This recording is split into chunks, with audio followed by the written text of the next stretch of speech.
Disney to online events. We are hanging out with Justin Lawrie, who is going to help us to learn everything about online events. And who knows, if you're a virtual type of person, maybe you're going to be the next Google because of his suggestions. What's going on, Justin?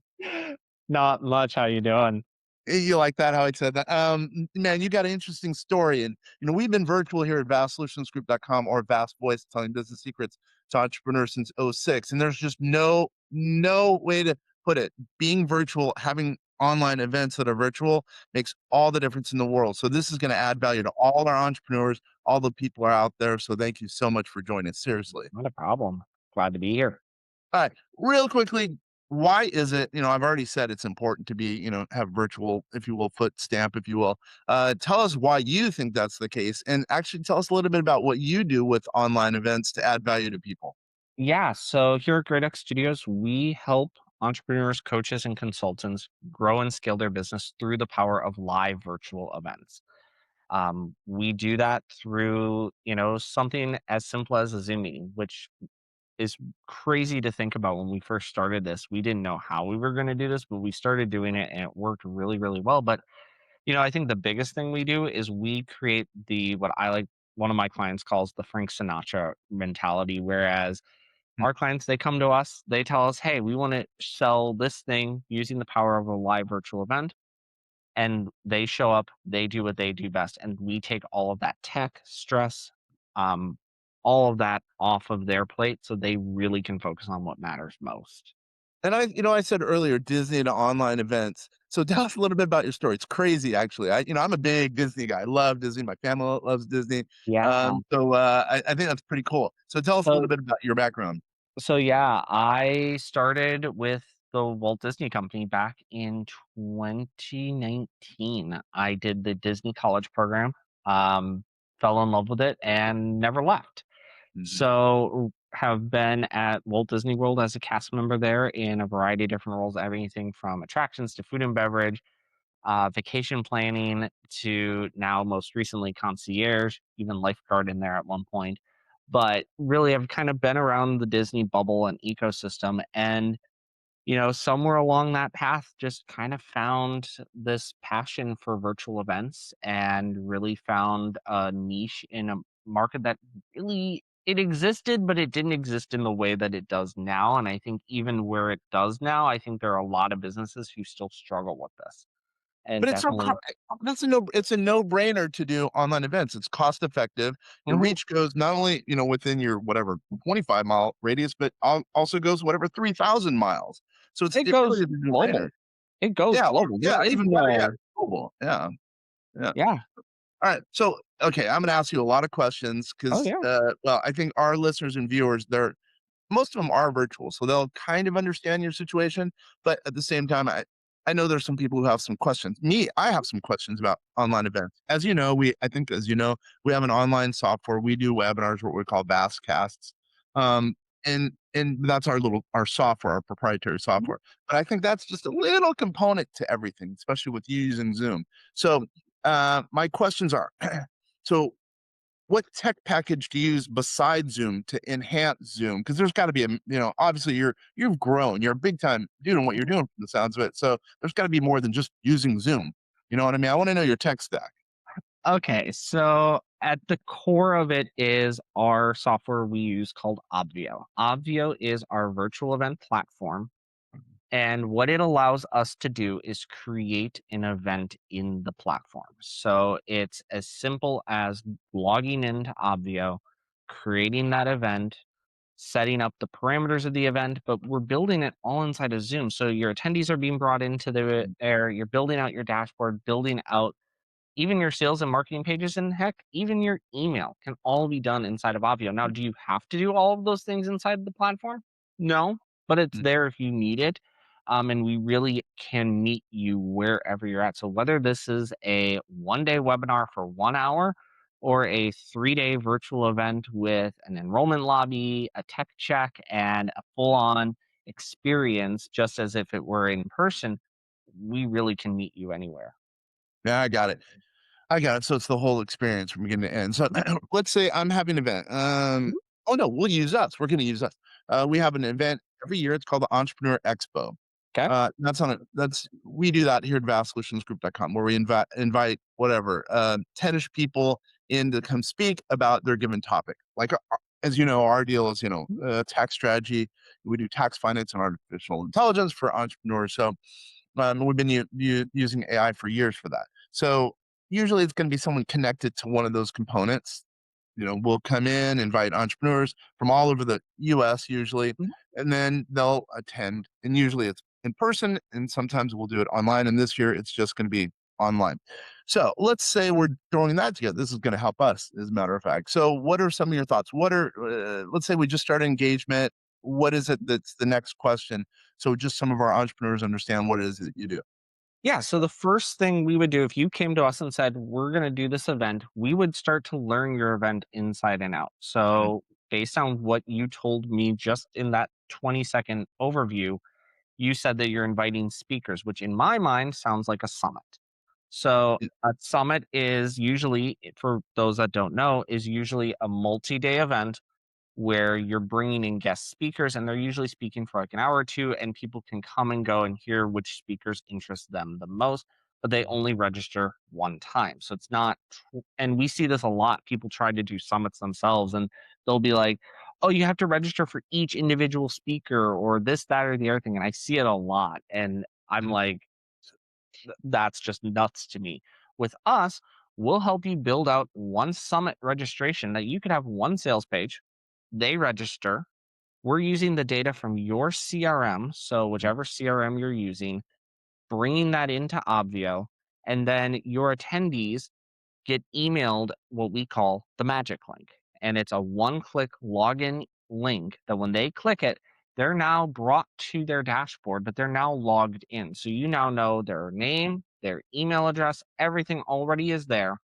And as they interact with the platform, we can also send data back to the CRM. So maybe you want to know who exactly attended your event to be able to send an email after the fact that says, "Hey, thanks for showing up," or "Hey, sorry we missed you."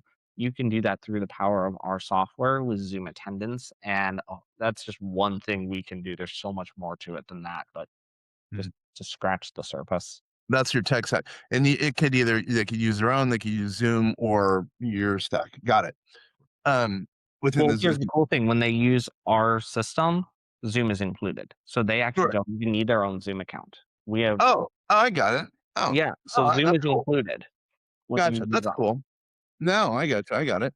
All right. And then they also have a, if you will, a concierge. They have someone they could go to, Justin, as an example in this Mhm, case, or one of your team members to help mhm. us through the process, I guess, right? Yep, so you would get first thing we would do is we pair you up with an event specialist is what we call them, and they are really there they are with you from the first step all the way until the end of the event and even a little bit after that event, just making sure that any question you have, it's your one point person Mhm. that you go to for any questions, anything you need, you go to them. They are there every step of the way. Got it. So, and we have a community of roughly about 700 people in our Mhm, community, of which some of them spend upwards of $199 a month. But and we also have mhm, some people who've gotten in their free long story, and we also have a kind of a free section where they don't have access to as much stuff. It's called the Vast Vault. It's our community. So we kind of have an already existing ecosystem, already existing client base, if you will. And then we have other clients outside of our community, if you will. And then we also have some people who want to get our emails, et cetera. mhm, So over and above that, let's just say I want mass people in our entrepreneurial mhm. expo. Can you help in marketing to those kind of random people and or people who we don't know yet on, let's say, Facebook or Google or what have you? You do Yeah, that. so when it comes to marketing and marketing strategy, we are absolutely able to help you with the strategy and like Yep. we'll give you what we see as best practice. Mm, But we're not the ones going in there and recording your content. We're not the ones putting it out on social media. At the end of got the it. day, that is still going to be you. But absolutely, we'll help you with the strategy and help you come up with the content. But we're Mm-hmm. not going to be the ones to pull the trigger on it. I understand. Got it. I totally get it. And then what about at the event? So let's say there's someone who's not very tech oriented. I'm thinking of one of my business partners who's not a great technician as far as tech. Oh yeah, Yeah. yeah. Do you guys help in that regard also? Yeah. So we are there with you every step of the way. We actually become the host of that Zoom meeting. So we're the ones that are the host. So, and everyone else is just a co host. But Mhm. muting, and then we also will make sure all the attendees are muted. So you don't have someone coming in and, oh my God, grandma, blah. You don't Yeah. have that. We mute everybody on default, and we actually restrict the ability for attendees to unmute themselves. So that button is disabled. If they Yep. try to click it, it will say, please ask the host. And guess what? That request is going to get denied every time. The only way to get unmuted is if you're asking a question and using a method we've already told you by raising your hand or a host calling on you. I understand. So what about that chat feature? Because we Mhm. internally usually sometimes we'll allow, let's say this Entrepreneur Expo, we will allow chats because people have questions that come to us as the host, if you will, or you guys as the host. Yeah. Are you an advocate of people having chats that everyone could see? Are you not an advocate of that? What are your thoughts there as far as So, strategy? yeah, when it comes to chat, I love chat inside of virtual meetings. I think it's a great way because what we are always doing is we're always creating a sense of community. I want the attendees to feel like there is a community around the Hmm. event. Um, Even when we do our larger events where we have 5,000 people at those larger events, I still want those people to feel like they're all connected and they're all creating that sense of community. So, absolutely, I use chat. But what I do is I actually ask them to not put their questions in the chat. With the dashboard system, we have built-in form system. So we can Hmm. create a form on the dashboard and we'll say, hey, if you have a question, do us a favor. Go back to your dashboard, which is still open. It doesn't close when they open Zoom. Go back to your dashboard, click the ask a question button, fill out that form. And what's cool is the hosts have a moderation tool on the back end that we can Got it. say which ones are good, which ones are just we'll answer it later. We can moderate it on the back end, and it's much easier for us to be able to see it. So we really view the chat as community engagement. It's Mm. not necessarily for questions. And we tell them, the odds of us seeing your question if you put it in chat, very, very low because we're not, yes, we are watching chat, we are monitoring it, but we're not it moves too fast for us. Yeah, now I get it. I totally get it. Especially if you're having 5,000 people. That's a huge number of attendees. I That was can't 5 imagine. that was 5 separate Zoom meetings all running concurrently. Actually, no, it was 10 Zoom meetings all running concurrently at the same time. I don't know how you do that. You're the man. That's cool. Maybe you did that because you're Disney training. So would you are you an advocate of breakout rooms? So meaning because we Absolutely. don't are Absolutely breakout yeah, rooms. okay. I got it. Absolutely. We honestly that's actually remember I said 5, but I said 10 meetings were running concurrently. It's because that event used breakout rooms.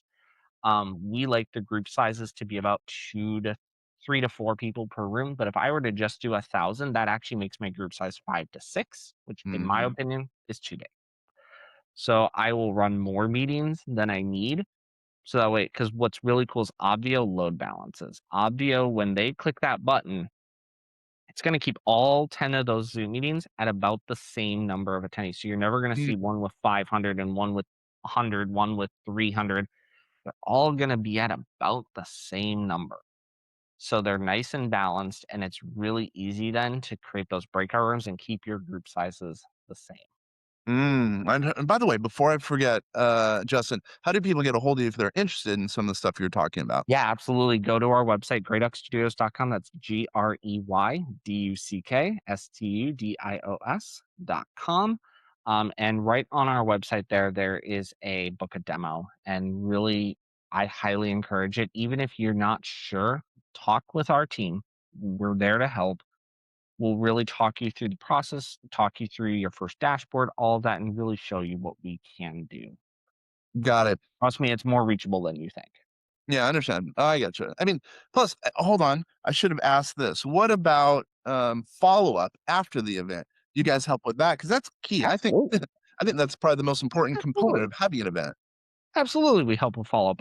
We have a client right now where I actually have a login into their CRM, and their entire email sequence from beginning to end was written by me. Yeah. Um, and I helped them set up the automation that when an attendee registers, they go through a series of emails. All of those emails were set up in advance. Their marketing team wrote them. I just helped them put them into the sequence. But yeah, Yeah, yeah, absolutely. that's awesome. Okay, what about okay, here's a funny one there for you, Justin. What are some things or common mistakes that people make with respect to online events? Treating it like it's just a regular meeting. Hmm. It is the most common mistake I see made all the time. Where, and no offense to the old style webinars from the early 2000s, late 2000s, but if you're just going in there, can everyone see my screen? Mm, Or, just the talking head, people are going to tune out. People are going to leave. They are not going to be engaged. By including things like gamification, which our mm, platform allows you to do through it's built in natively, by, encouraging participation, by doing breakout rooms, by having the chat, really making it. And there's a reason we don't use Zoom webinar. Everyone says, "Oh, you must be using Zoom webinar." We don't. We use Zoom meeting because the one mm, thing we want to do is we want to see you. And I can't see you on webinar. It's mhm, disabled for attendees. I don't like that. I want to disable your microphone, yes, but I can do that in a Zoom meeting just as easily and mhm. still be able to see you. So we actually just allow you to turn your cameras on, and we encourage our hosts to say, "Hey, make sure your cameras are turned on. We want to see you. We want to feel connected to you and engaged because it makes a huge difference." Well, dumb question. Do you make it so everyone could see the other people in the, Mhm. if you will, the webinar, what have you, or do you not make that the case? Nope, it's a Zoom meeting, so we actually don't restrict the ability to see each other Got at it. all. Now, what we will do is we'll use inside of Zoom, there's a feature, and everyone can do this right now. When you have 3 or more people in a Zoom meeting, there's a feature called Spotlight, where I can essentially force the view on the attendee to a particular Mm, speaker. Now, here's the thing, mm, I can do that, but if the attendee says, "I don't wanna watch just one speaker, I wanna watch everybody," they can flip it back to gallery view all they want. It's just gonna, for a second, flip it, and if they choose to change their view, they can change their view.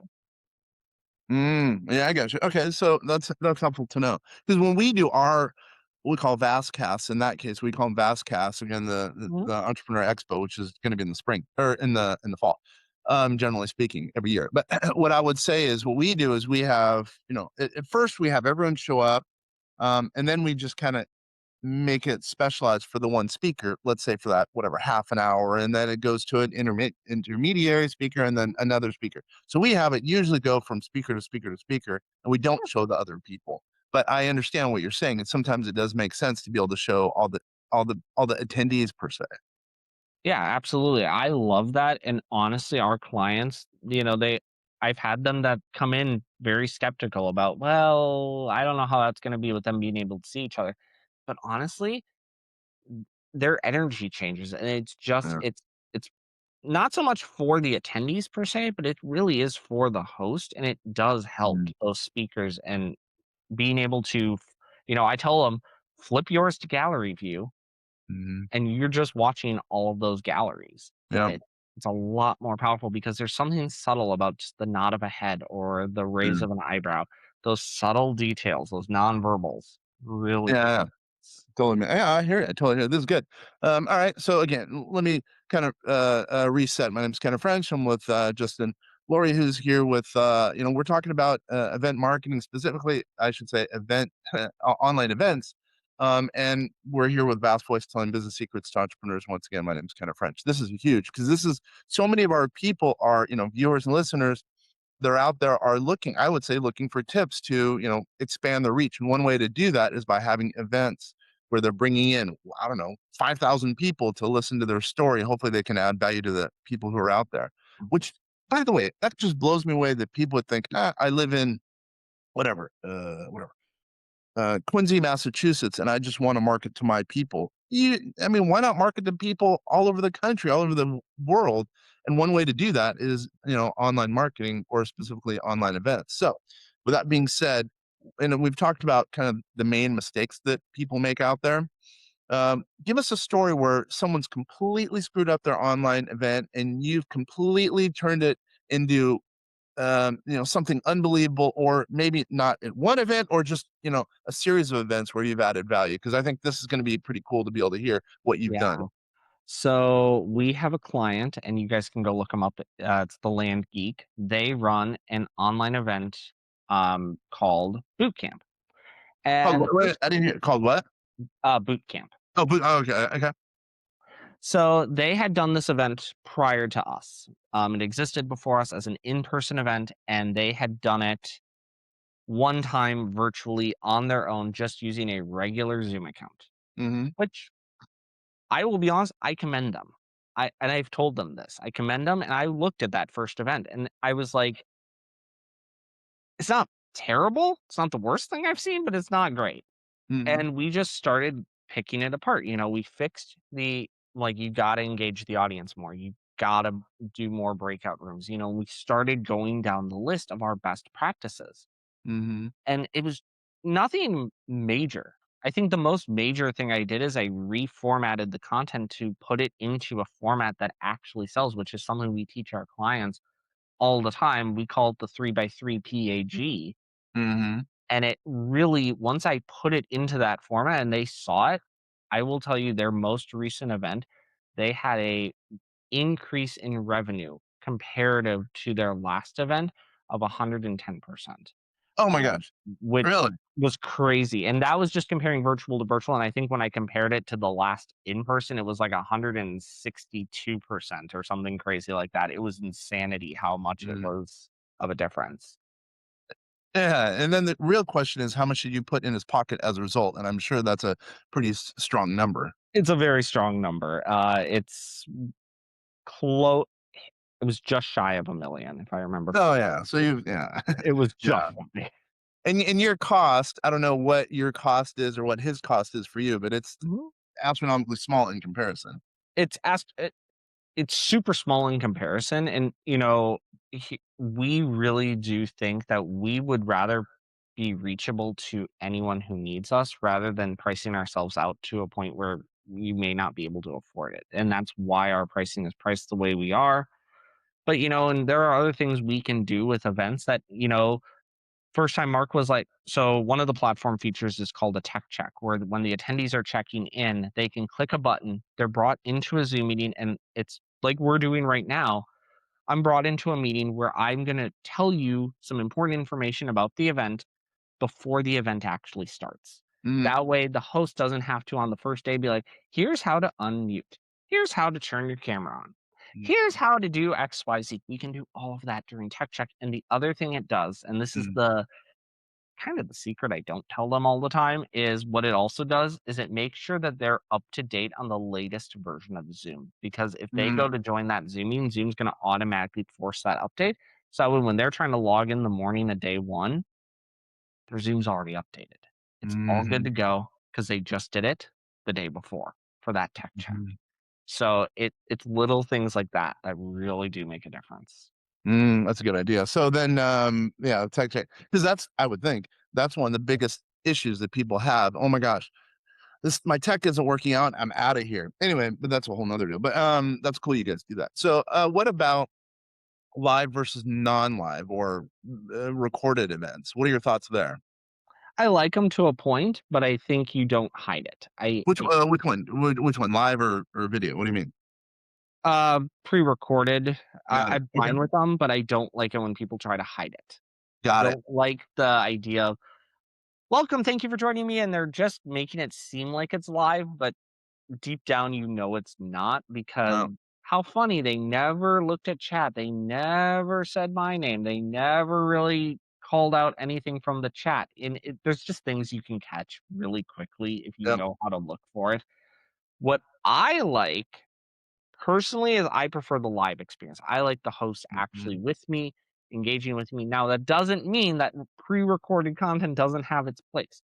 We actually had an event. It was actually the same event, Lane Geek Boot Camp, and we had a speaker who, unfor- kind of by mistake, we had him in two places at the same time and couldn't do it. So we're like, how do we handle it? We actually took the recording from the last event and we played it back inside of Zoom. Mm, But we didn't hide the fact that it was pre-recorded. We yeah. were very upfront about it and said we had our live MC say, "Okay, we're gonna watch the previous presentation. Even if you heard it the last time, this is still gonna be valuable for you." We really set the stage for it, and we played it back. And when you do that and you're upfront and honest about it, I think it comes off a lot better than trying to hide it.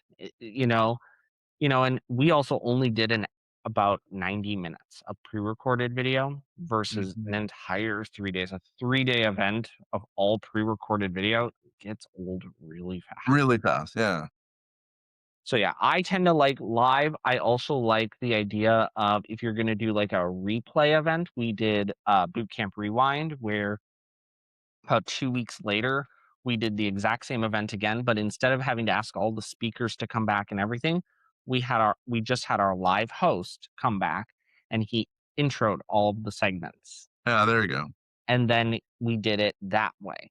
That way there was still that live connection and we still did the breakout rooms. We still had that engagement, but what it also did is allowed the live host when we came back from the pre-record to tackle those questions that had Yeah. come up during the playback.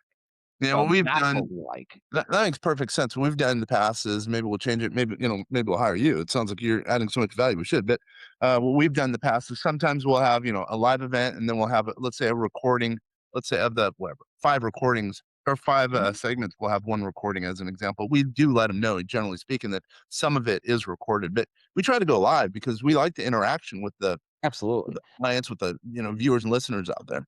All right, I Mm. have a couple more questions. So then, this really is it really is great, Justin. I really appreciate you being Yeah, here. And Vast Voice telling business secrets to entrepreneurs. By the way, we're just named top 20 business mindsets podcast for entrepreneurs by interviewvalet.com. Anyway, so which is pretty cool, by the way. that is awesome. That's pretty cool. All right. So then what's the typical engagement look like with you or with anyone in your industry, but specifically you?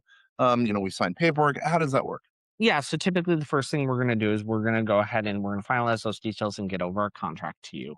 That contract it's really to protect you, but it's also for our sake as well because it outlines the terms of your event. Because as I Mm, said, we have tech check, we have enrollment lobby where we will be your enrollment lobby help desk. We have different add-ons we call them that really just by putting it into the contract that way we know, hey, they have this add-on, make sure we're doing that, and it really just spells out the terms of that engagement. mm, But once that contract is signed, the next thing is you get paired with that event specialist and you set up your weekly call. We meet in Zoom every week. We set up an hour-long meeting every single week. Sometimes we need the full hour, sometimes we don't. mm, And then we'll do one-off meetings as needed. But like when you're first starting your event, you may find, oh, it's just our weekly meeting is enough. But as we get mm, closer, like when boot camp starts getting closer, for us, it's going to be, oh, we may have to jump on a few extra calls this week. mhm. But we still always keep our standing meeting and that never changes. And we could not do an event without that constant communication between the client and us. Okay, let's say I wanted to do an event down the road. Mhm. When should I start engaging? When should I get involved in the engagement or sign the contract? Meaning Mhm. a year out, Get a up, year and a half out get from up. my. Let's say it's a. How about that? Let's say it's a. I want to have a 1,000-person event. When Mhm. should I get in touch with you? I'm just looking for a timeline. Sooner the better is Yeah, that's what I always figured. the best. We would rather have you come to us early and Mm, let us help you from the very beginning of it mhm.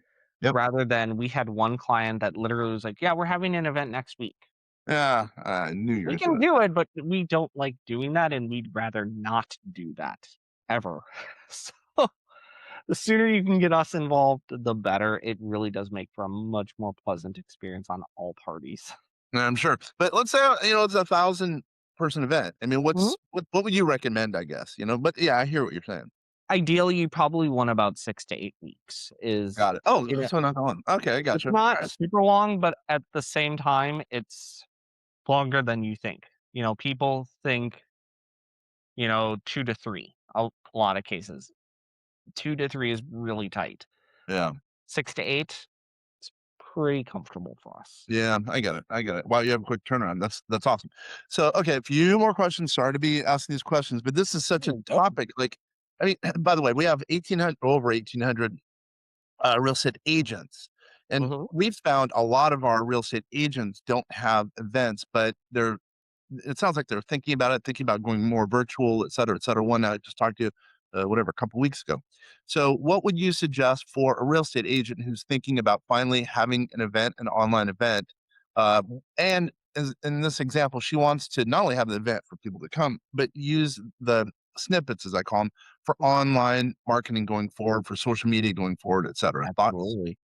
Absolutely do it is the Yep. first thing I would say. And keep in mind with us, we have an enterprise level Zoom account. So we have Mm, full HD video, which is not something Zoom normally gives you. Normally, yeah. you have to be on the middle tier package or enterprise to get full HD video. We can do up to those 100 breakout rooms, but what it also gives us is unlimited cloud recording.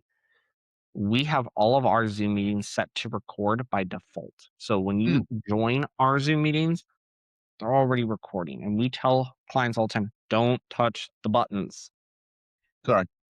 Don't touch the record button. It's already recording. I'd rather record and we can edit it out than not have it be recording. Mhm. The worst thing is when a client comes to me and says, "Hey, do we have that recording from that?" And they had accidentally hit stop, and now we don't have that recording. Now here at Great Oak, we have other ways that we do have backups recording, so they were fine. But if you were only relying on that Zoom cloud recording, that could have been really, really bad. Yeah. Um, But yeah, so we do provide all those recording files. We send them to you, and then you can chop them up, edit them. We can help you with the editing as well. We have Adobe Premiere Pro. We can chop things up, get it out to you, and you can release it as micro content. As absolutely. Yeah, yeah. All right. So, we've been on here for for quite a while. So, what's one thing we have not discussed that you think can add value to whatever someone who might be able to use such services as an online event company? What's one added value as we get ready to close the door? It's really a sense of it's someone in your corner making sure you're thinking of everything that you may not have thought of yourself. Because a Mm, lot of times we may have that one thing that we know is best practice, but you may not have ever thought of it or be able to see it from a different perspective. Take boot camp, for instance. I've never been involved in land investing. I've never done raw land deals, but I looked at it from a completely different lens of, hey, yeah, I'm the outsider who doesn't know this. I can look at it and I'll tell you honestly, like, hey, this works, this doesn't work, you know? And yeah, yeah. you feel It's nice to be able to drive the car, having someone who whatever knows how to drive the car versus someone who is a total rookie 16-year-old driving the car. It sounds like you're kind of the guy to be able to not kind of, you are the guy to be able to help walk down the path of online events. absolutely I am. It's really just a matter of we know it works. We know the formula. Yeah. I say it to clients all the time, don't F with the formula because we know the formula works and it don't break what isn't broken. Yeah. So, I mean, obviously, you know what's going on. You've been doing events. I mean, 5,000 people. That's a huge event. So, you know what's going on, your tech, your concierge level service, et cetera. So, once again, how does someone get a hold of you if they're interested, Justin? It's greyduckstudios.com. That's greyduckstudios.com. And then right on that homepage, there should be a book a demo button. Man, this has been awesome. I really appreciate you for spending time here with us today, and all those people who are out there listening and watching. I really appreciate hearing you. This is Ken French and Val's Voice, telling business secrets to entrepreneurs. Thanks, everybody.